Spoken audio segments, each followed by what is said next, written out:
Bapa di surga, kami bersyukur Tuhan untuk hari ini. Lewat pujian kami Tuhan, Engkau mengingatkan kami kembali bahwa hidup kami ini bukan milik kami tetapi milik Tuhan seutuhnya. Tuhan, kami mau mempersembahkan hidup kami untuk kemuliaan Tuhan. Kami rindu lewat hidup kami banyak orang dimenangkan. Kami rindu lewat hidup kami banyak orang yang diberkati. Terima kasih Bapa, kami sebentar lagi mendengarkan firman. Engkau buka hati dan pikiran kami sehingga firman sungguh-sungguh memberikan kepada kami semangat sukacita yang baru, sehingga kami berbuah di dalam iman kami. Di dalam nama Tuhan Yesus kami berdoa dan bersyukur. Amin.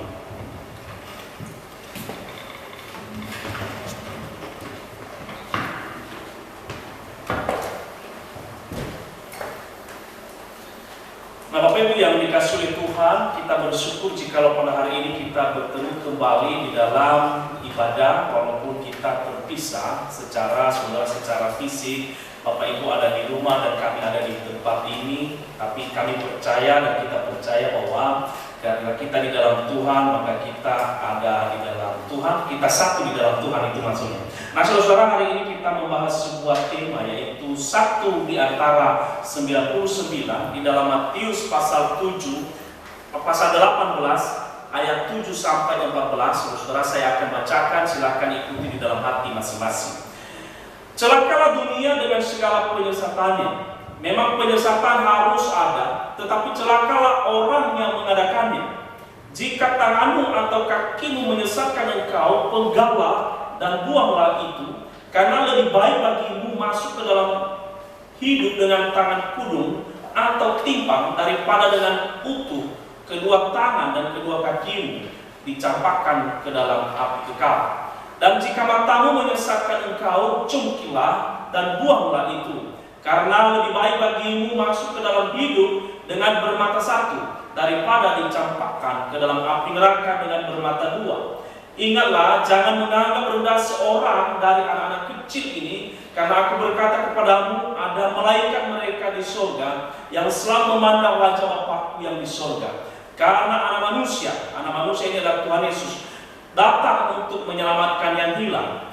Bagaimana pendapatmu jika seorang mempunyai 100 ekor domba dan seekor di antaranya sesat? Tidakkah ia akan meninggalkan yang 99 ekor di pegunungan dan pergi mencari yang sesat itu? Dan aku berkata kepadamu, sesungguhnya jika ia berhasil menemukannya, lebih besar kegembiraannya atas yang seekor itu daripada yang atas yang ke-99 ekor yang tidak sesat. Demikian juga Bapamu yang di sorga tidak menghendaki supaya seorang pun dari anak-anaknya ini hilang. Nah, saudara, ayat poin penting di sini saya baca di dalam ayat 12 dan 13. Bagaimana pendapatmu jika seorang mempunyai 100 ekor domba dan seekor di antaranya sesat? Tidakkah ia akan meninggalkan yang 99 ekor di pegunungan dan pergi mencari yang sesat itu? Dan aku berkata kepadamu, sesungguhnya, ini catat baik-baik, jika ia berhasil menemukannya, lebih besar kegembiraannya atas yang seekor itu daripada atas yang 99 ekor yang tidak sesat. Ini menarik sekali, saudara. Nah, Bapak Ibu saudara yang dikasih oleh Tuhan, jemaat yang dikasih oleh Tuhan dimanapun berada saat ini, tahun 2020, kalau Bapak Ibu lihat di belakang kita, saudara, di spanduk kita ada sebuah tema yang sangat besar yang Tuhan izinkan kepada kita di dalam arah kesehatan rohani di KBJ Regensi, saudara. Di dalam arah kesehatan rohani di KBJ Regensi, saudara, ada satu goal yang harus kita capai, bersama, disingkat dengan 3M, saudara, yang itu mencari, menjangkau, dan memelihara. Mencari, 3M, mencari, menjangkau, dan memelihara, saudara. Nah, saudara, saya percaya bahwa goal kita ini adalah sebuah semangat bagi kita untuk menuju sebuah gereja yang membumi, saudara. Saya berkata begini, kalau Bapak Ibu di tahun ini kita melaksanakan arah kesehatan rohani kita masuk ke dalam goal yang sama, kita bersama-sama menjalankan goal yang sudah Tuhan tanamkan, sudah Tuhan titipkan kepada kita. Saudara, saya berkata begini, gereja ini akan menjadi gereja yang membumi, dan gereja ini akan menjadi gereja yang memberkati banyak orang. Nah, oleh sebab itu, saudara, tugas ini bukan hanya tugas hamba Tuhan, bukan hanya tugas BP, bukan hanya tugas para majelis, bukan hanya tugas majelis divisi, saudara, tetapi kita bersama-sama dalam satu gerbong yang sama, di dalam satu peran yang sama, menuju sebuah tujuan. Tujuannya apa?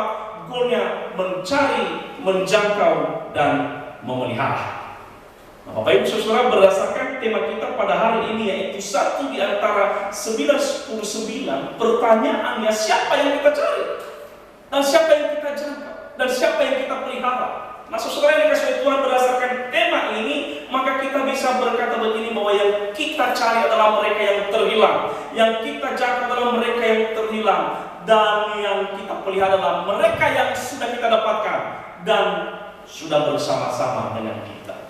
Nah, Bapak Ibu Saudara yang dikasihi Tuhan, inilah sebuah semangat bagi kita di tahun 2020 ini, supaya kita memiliki satu semangat yang sama, tujuan yang sama, goal yang sama, yaitu mencari, menjangkau, dan memelihara. Nah, Bapak Ibu Saudara, jikalau bulan Maret ini dan April, kami selalu mengingatkan di dalam setiap khotbah bahwa kita sudah menghayati betapa hebatnya, betapa tak terbandingkannya kasih Allah di dalam kehidupan kita, saudara. Maka saya berkata begini, bahwa setiap kita yang sudah merasakan kasih Allah, mustahil dan niscaya kita berkata, wow, saya tidak mau masuk dalam goal itu. Tetapi saya berkata begini, saudara, jikalau kita berkata, yes, saya sudah merasakan kasih Allah, maka setiap kita, saudara, yang mendengarkan firman Tuhan ini dimanapun kita berada, maka kita harus masuk di dalam goal itu, yaitu kita harus mencari, kita harus menjangkau, dan kita juga harus memelihara mereka. Karena apa? Saudara? Karena orang Kristen yang sejati itu bukan tentang seberapa lama kita ada di gereja, saudara. Orang Kristen yang sejati itu bukan seberapa lama kita sudah menjadi anggota gereja, saudara. Tetapi orang Kristen yang sejati adalah orang Kristen yang bergerak, terus bergerak dan bergerak. Bergerak karena mana? Bergerak di dalam sebuah pertumbuhan. Nah, Bapak Ibu Saudara yang dikasihi Tuhan, kita hari ini belajar dengan sebuah firman Tuhan. Ini sebuah perumpamaan yang disampaikan oleh Tuhan Yesus, saudara. Kalau kita membaca di dalam perumpamaan ini, firman Tuhan dengan sebuah tema, yaitu satu di antara 99. Yang menarik dalam perumpamaan ini terletak di dalam ayat 12 dan ayat 13. Kalau Bapak Ibu kita baca sekali lagi, saya akan bacakan, silakan dengarkan baik-baik. Bagaimana pendapatmu jika seorang mempunyai 100 ekor domba dan seekor di antaranya sesat? Tidakkah ia akan meninggalkan yang 99 ekor di pegunungan dan pergi mencari yang sesat itu? Dan aku berkata kepadamu, sesungguhnya jika ia berhasil menemukannya, lebih besar kegembiraannya atas yang seekor itu daripada atas yang ke-99 ekor yang tidak sesat. Ini menarik sekali, saudara. Ayat ini jikalau kita membaca secara sekilas, saudara, menimbulkan sebuah pertanyaan, saudara, yang kesannya tersirat memberi kepada kita sebuah pemahaman baru, bahwa lebih baik menjadi orang sesat dibanding orang yang setia. Betul? Lebih baik menjadi orang yang sesat dibanding orang yang setia. Karena apa, saudara? Firman Tuhan berkata, aku berkata kepadamu 13, sesungguhnya jika ia berhasil menemukan yang satu ekor itu, yang terhilang itu, maka lebih besar kegembiraannya atas yang seekor itu daripada yang 99 orang yang setia. Maka saudara, secara sekilas kita berkata begini, ya Tuhan, bagaimana mungkin? Kalau begitu lebih baik aku terhilang, lebih baik aku tersesat daripada aku setia dan taat. Yang begitu ya? Lebih baik aku menjadi orang yang terhilang, lebih baik aku menjadi orang yang sesat dibanding orang yang setia dan taat.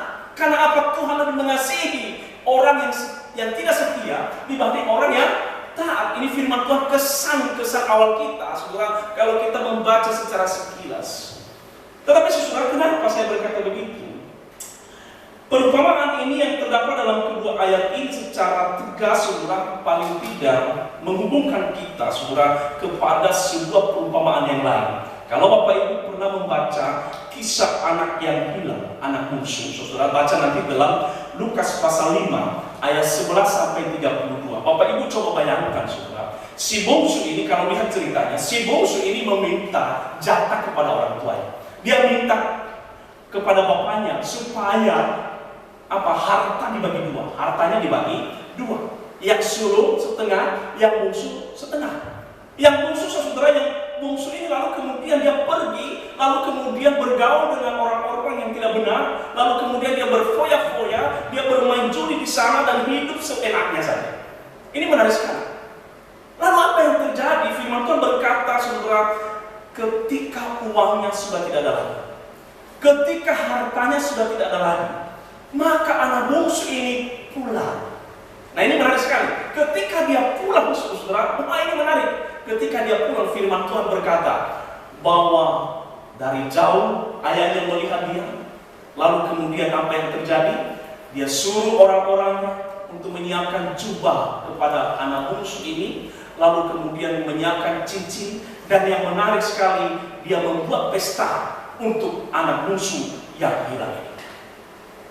Maka kalau Bapak Ibu nanti baca di dalam ayat selanjutnya, ayat terakhir di dalam pasal Lukas pasal 5 ayat 11:32 itu, tidak mengherankan saudara, dari kebun. Ini anak yang setia, namanya anak yang sulung. Anak yang sulung ini yang setia saudara, dari kebun dia mendengarkan dari jauh bahwa ternyata ayahnya sedang mengadakan pesta. Lalu dia bertanya, pesta itu kepada siapa? Lalu orang-orang memberitahukan dia bahwa pesta itu kepada adikmu yang bungsu yang sudah kembali. Lalu apa yang terjadi? Muncul di dalam hatinya, wow, bapakku lebih sayang anak yang hilang, anak yang sudah tersesat itu dibanding aku yang setia.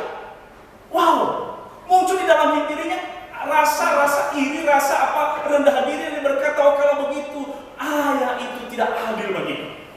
Maka pada waktu dia mengeluh dan dia berkata begini, kalau begitu Bapak, engkau tidak mengasihi aku sudah setia, aku tidak boros, aku taat akan perintah Bapak. Tetapi kenapa Bapak tidak pernah mengadakan pesta seperti pesta yang Bapak lakukan kepada adikku yang sudah hilang ini? Nah ini menarik sekali saudara. Nah ini muncul secara tidak langsung si sulung ini berkata begini, kalau begitu lebih baik menjadi pengacau, lebih baik menjadi penjahat seperti adikku yang bungsu ini dibanding mereka yang setia dan taat. Ini juga saudara yang kita bahas di dalam perumpamaan tentang domba yang hilang ini, satu di antara 99.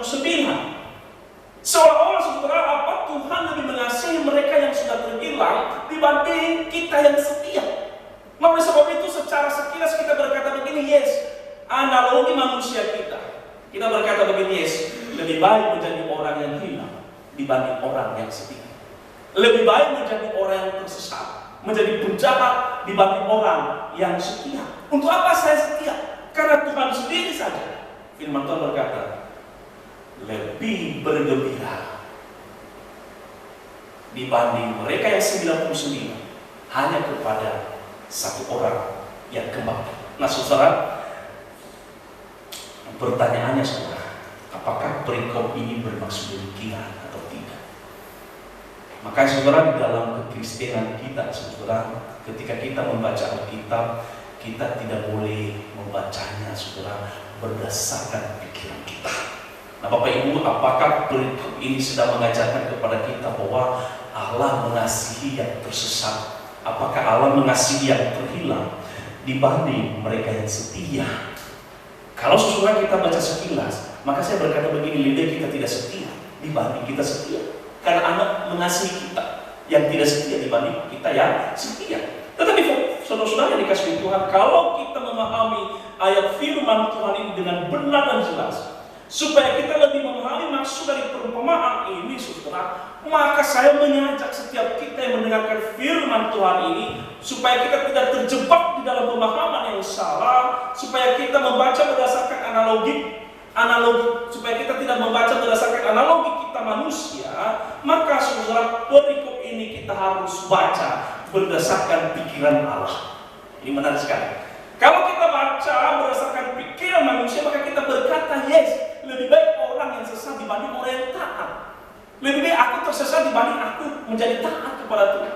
Tetapi kalau kita membacanya berdasarkan analoginya Allah, berdasarkan pikirannya Allah, maka seseorang kita memiliki pengertian yang baru terhadap perumpamaan ini. Nah, Bapak Ibu Saudara, kalau Bapak Ibu masih ingat kisah penyaliban Yesus, Bapak Ibu ingat penyaliban Yesus dari istana Herodes. Tuhan Yesus disuruh jalan kaki, memikul sebuah salib. Salibnya bukan seberat ini, saudara. Ini juga berat. Ada yang lebih berat. Lalu saudara di jalan itu dia diolok-olok. Lalu ketika di jalan diolok-olok dia diludahi. Lalu kemudian ketika dia sampai ke Bukit Golgota, dia disalibkan. Setelah disalibkan, orang-orang semua bersorak-sorak, turunkan dirimu kalau kau benar-benar Allah. Kalau kita mengalami itu, saya berkata begini, kalau saya punya kuasa, mungkin kita berkata begini, benyalah. Tetapi apa yang dilakukan Allah di dalam Yesus Kristus di atas kayu salib itu, ada satu perkataan yang terus harus kita pahami bersama, yang terus nanti membuat kita mengerti pikiran Allah. Ada perkataannya, dia berkata begini, ya Bapa, ampunilah mereka, karena mereka tidak tahu apa yang mereka Yesus yang dihina, Yesus yang disalibkan, Yesus yang menderita aniaya karena manusia yang berdosa. Di atas kayu salib itu dia berkata, saudara, ya Bapa, ampunilah mereka, karena mereka tidak tahu apa yang mereka berbuat. Dari sini kita bisa membaca pikiran Allah. Apa pikiran Allah? Pikiran Allah itu adalah kasih. Sifat Allah itu adalah kasih. Maka kalau kita membaca firman Tuhan ini, saudara, maka kita harus memahaminya berdasarkan kasih Allah, bukan kasih manusia. Karena kasih manusia itu, saudara, selalu berkata begini, yes, jikalau aku baik kepadamu, maka engkau harus baik bagiku. Tetapi kasih Allah itu berbeda. Dia selalu mengasihi sekalipun tidak ada kasih. Sekalipun orang-orang yang dia kasih tidak mengasihinya. Itu kasih Allah yang sempurna. Maka oleh sebab itu ketika kita membaca, saudara, peristiwa ini, perumpamaan ini, maka kita, saudara, harus membaca perumpamaan ini berdasarkan siapa Allah. Maka Allah yang kita sembah adalah Allah yang penuh kasih. Maka kasih Allah itu, saudara, ingat, kasih Allah itu menutupi dosa dan kesalahan manusia. Kasih tidak memperhitungkan kerugiannya, tetapi dengan rela melakukannya. Kalau kita memperhatikan kisah anak yang sulung dan bungsu, si bungsu itu sudah membuat rugi ayahnya, membuat rugi bapaknya, setengah harta dibuang sia-sia, saudara-saudara. Bapak Ibu Saudara, dari perumpamaan itu kita mengerti itu kasih Allah. Kasih Allah itu bukan tentang siapa kita, bukan tentang keuntungan dan kerugiannya, tetapi kasih Allah itu berbicara tanpa pamrih. Amin. Tanpa pamrih. Karena itu anugerah Allah. Maka saudara-saudara yang dikasih oleh Tuhan, jikalau kita membaca perikop ini berdasarkan pikiran Allah, saudara, maka kita baru mengerti kenapa Allah bersukacita bergembira kepada orang yang sudah tersesat satu orang dibanding yang 99 orang. Kenapa? Karena apa, saudara? Tujuan Allah dan maksud Allah datang ke dalam dunia, maksud Allah memanggil setiap umatnya datang ke dalam dunia untuk apa? Mencari mereka yang sesat, bukan mencari mereka yang benar. Firman Tuhan berkata, aku datang bukan untuk mencari orang benar. Tuhan Yesus berkata, aku datang bukan untuk mencari orang yang benar, tetapi mencari mereka yang tersesat. Itu kasih Allah. Maka tidak mengherankan, saudara, ketika Tuhan Yesus memanggil murid-muridnya, dia memanggil murid-muridnya bukan orang-orang Farisi yang dulu di kantor-kantor imamatan pada waktu itu, bukan. Tetapi yang dia cari siapa? Lewi siapa? Lewi itu pemungut cukai, orang berdosa. Petrus siapa? Petrus orang yang tidak konsisten. Dia cari orang-orang seperti itu, orang-orang yang lemah, orang-orang yang gampang mengeluh. Coba bayangkan, saudara, kalau lihat murid-murid Tuhan Yesus, gampang mengeluh. Orang-orang yang mereka lari terbiru. Ketika Tuhan Yesus disalibkan, sebelum disalibkan, Petrus bilang apa? Tuhan, aku mati bersama dengan Engkau. Tetapi ketika disalibkan, Petrus, firman Tuhan berkata, ada orang yang berkata, kamu juga murid Tuhan. Petrus bilang apa? Enggak, saya tidak kenal orangnya. Itu murid Yesus. Tetapi ingat, dia memanggil Petrus, dia memanggil orang-orang pilihannya. Saudara, karena apa? Kasih Allah itu tidak ditentukan seberapa kita baik. Kasih Allah itu tidak ditentukan seberapa kita taat, saudara. Atau kasih Allah itu tidak ditentukan seberapa kita berdosa. Hari ini saudara, firman Tuhan berkata, 1 di antara 99 bagi Allah, baik itu orang yang setia, baik itu orang yang berdosa, saudara, di hadapan Allah sama-sama, asalkan kita bertobat dan percaya kepada. Ini menarik sekali. Nah, Bapak Ibu Saudara, saya menerjemahkan perumpamaan ini begini. Seandainya Bapak dan Ibu punya anak 10 orang, mudah-mudahan ada Bapak Ibu punya anak 10 orang. Coba direncanakan saudara yang ada di rumah. Lalu saudara, 10 orang ini satu di antaranya hilang. Hilang begini, nakal, kerjanya mabuk-mabukan, jarang di rumah, bahkan sudah lama tidak pulang, saudara. Bahkan sudah 20 tahun mungkin tidak pulang. Ini contoh ini, saudara. Lalu saudara, Bapak Ibu sudah tidak mendengar informasinya anak itu di mana. Lalu suatu ketika ia pulang dalam keadaan kurus, bajunya kusut, sobek, tidak terawat, rambutnya panjang, saudara.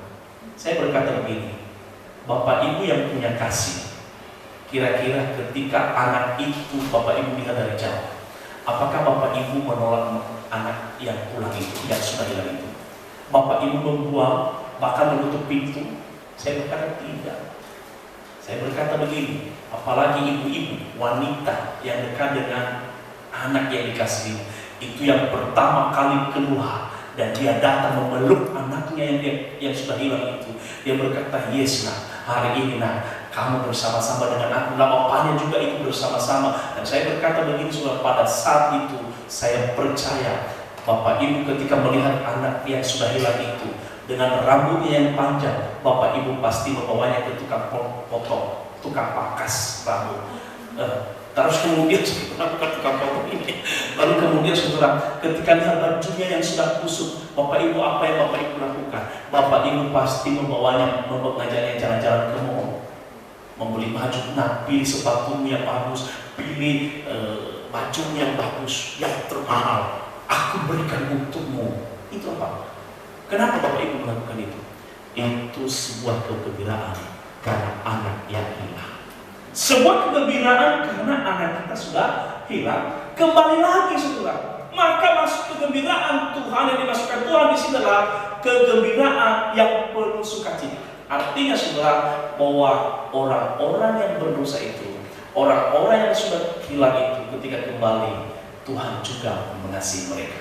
Saudara, ada banyak orang saudara hari-hari ini berkata begini, saya nggak mau kembali ke gereja, saya tidak mau kembali kepada Tuhan, saya malu, saya banyak dosanya, dosa saya besar, dosa saya tidak bisa terbandingkan dengan kebaikan saya. Oh, banyak sekali. Tetapi hari ini firman Tuhan berkata, saudara dimanapun engkau berada, siapapun Bapak Ibu, mungkin saat ini engkau terhilang. Engkau berkata begini, oh Tuhan, saya sudah terhilang. Engkau berkata hari ini, Tuhan, saya tidak layak bersama dengan Engkau. Saya orang kotor, orang kotor. Tapi hari ini firman Tuhan berkata, Tuhan mengasihi. Kalau Tuhan mengasihi anak yang bungsu yang sudah terhilang, kalau Tuhan bergembira dengan kembalinya satu ekor domba yang sudah hilang, hari ini ketika engkau kembali kepada Tuhan, Tuhan juga mengasihimu dan mengasihimu dan mencintai. Nah, Bapak Ibu saudara yang dikasihi Tuhan, firman Tuhan yang kita baca hari ini mengingatkan kepada kita, jemaat yang setia, Apakah kita mengasihi Allah? Mungkin kalau kita ditanya apakah kita mengasihi Allah, jawabannya saya percaya bahwa kita berkata, yes, saya mengasihi Allah. Tapi saudara, saya membaca di dalam Yohanes pasal 4 ayat 20 sampai 21. Di sana kita membaca sebuah kebenaran. 1 Yohanes pasal 4 ayat 20 sampai 21. Jika ada orang yang berkata aku mengasihi Allah, tetapi dia masih membenci saudaranya, orang itu adalah penipu. Sebab orang yang tidak dapat mengasihi saudaranya yang kelihatan pasti tidak dapat mengasihi Allah yang tidak kelihatan. Dan perintah ini kita terima dari Allah. Setiap orang yang mengasihi Allah harus mengasihi saudaranya juga. Setiap orang yang mengasihi Allah, ketika kita berkata yes, aku mengasihi Allah, lalu Bapak Ibu tidak terlibat di dalam mengasihi orang, mengasihi saudara, mengasihi sesama. Saya berkata begini, engkau firman berkata, kita adalah penipu. Nah, Bapak Ibu saudara, hari ini jika kita mengasihi Allah, Allah bertanya kepada kita, apakah kita mau mencari yang satu yang terhilang itu? Apakah kita bersedia menyambut si musuh yang sudah terhilang itu? Bapak Ibu saudara, ada banyak saudara-saudara kita yang sudah terhilang, saudara. Mungkin kita tidak tahu di mana mereka. Mungkin hari ini mereka sudah tidak di gereja lagi. Mereka sudah tidak jarang baca Alkitab, sudah tidak percaya lagi kepada Tuhan. Kenapa saudara? Mungkin mereka kecewa. Ada banyak orang yang hilang karena kecewa, saudara. Beberapa tahun yang lalu, sekitar tahun 2010, saudara, saya bertemu dengan seorang bapak. Bapak ini setengah bayas, umurnya sekitar 45-50 tahun. Nah, saudara yang dikasih Tuhan, bapak ini bercerita kepada saya, dia bilang begini, saya orang Kristen, tapi sekarang saya tidak di gereja lagi. Saya jarang baca Alkitab. Saya juga berdoa tidak salah. Nah, saudara yang dikasihi Tuhan, lalu dalam pembicaraan kami berdialog, apa yang terjadi saudara? Orang ini kecewa. Dia kecewa kepada siapa? Sebenarnya dia kecewa bukan kepada Tuhan, tapi dia kecewa kepada siapa? Kepada rekannya. Dia kecewa kepada hamba Tuhannya. Dia kecewa kepada rekan pelayanannya.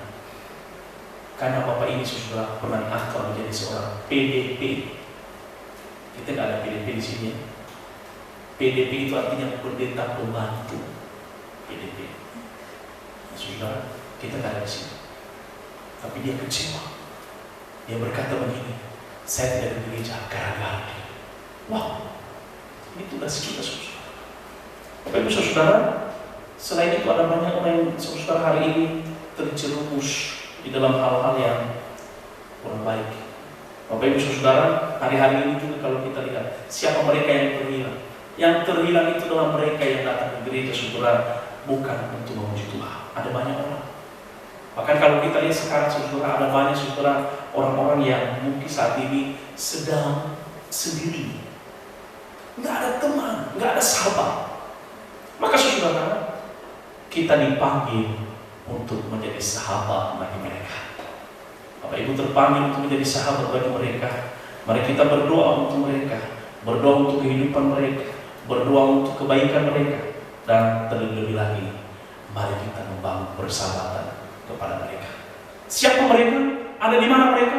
Mereka ada di sekitar kita, mungkin di samping rumah kita, mungkin di tempat kita bekerja, mungkin dimanapun kita berada. Mari kita datang menjadi sahabat yang memberikan semangat mereka sehingga mereka kembali kepada Tuhan. Tidak perlu Bapak Ibu mau mereka ke gereja di KBJ di tempat ini. Paling tidak saudara, mereka kembali kepada Tuhan, itu lebih bagus. Karena apa? Tujuan kita kalau kita adalah mencari, menjaga, dan memelihara. Mari kita berdoa. Saudara, Bapa di surga, kami bersyukur Tuhan untuk firman-Mu pada hari ini. Biarlah firman-Mu terus meneguhkan iman kami kembali, bahwa Tuhan memanggil kami di depan mereka. Tuhan tolong ketuk pintu hati mereka, agar mereka datang kepada Engkau. Dan pakai seluruh jemaat di tempat ini untuk menjadi sahabat bagi mereka yang terhilang. Terima kasih Bapa. Di dalam nama Tuhan Yesus kami berdoa dan bersyukur.